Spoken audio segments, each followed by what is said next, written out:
Mask پہن کر نماز پڑھنا کیسا ہے؟ جی حرج کوئی نہیں ہے۔ اندر ایک حدیث ہے جس کے اندر لفظ ہیں نہا رسول اللہ صلی اللہ علیہ وسلم عن الصدل فی الصلاۃ، رسول اللہ صلی اللہ علیہ وسلم نے نماز میں صدل سے منع فرمایا ہے، اور اسی حدیث کا آگے والا جملہ یہ ہے وَغَطِّيَ الرَّجُلُ فَاهُ فِي الصَّلَاةِ، رسول اللہ صلی اللہ علیہ وسلم نے اس سے بھی منع فرمایا کہ بندہ اپنے منہ کو نماز کے اندر ڈھانپے۔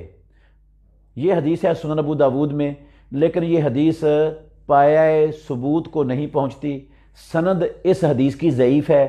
اگر یہ سند اس کی صحیح ہوتی تو پھر یہ جو ہے نا ماسک وغیرہ پہن کر نماز پڑھنا درست نہیں تھا، لیکن یہ تو ثابت ہی نہیں ہے رسول مکرم صلی اللہ علیہ وسلم سے، اور جو چیز ثابت نہیں ہے نا اس سے کوئی مسئلہ شریعت کا، اسلام کا نکالا اور استنباط نہیں کیا جا سکتا۔ وہ دلیل نہیں ہوتی کسی چیز کی، اس سے شریعت کا کوئی مسئلہ ثابت نہیں ہوتا، کیونکہ وہ رسول اللہ صلی اللہ علیہ وسلم کا قول اور فعل ہی نہیں ہوتا جو ضعیف روایت ہوتی ہے۔ تو اس لیے وہ تو روایتی ضعیف ہے، وہ ثابت ہی نہیں ہے، لہٰذا ایسی کوئی ممانعت کی اس کے علاوہ دلیل نہیں ہے جس دلیل میں منع کیا گیا ہو کہ منہ ڈھانپ کر نماز نہیں ہوتی مرد کی۔ تو جب ایسی کوئی ممانعت نہیں ہے تو پھر ہم اپنی طرف سے اس کو روک اور منع نہیں کر سکتے۔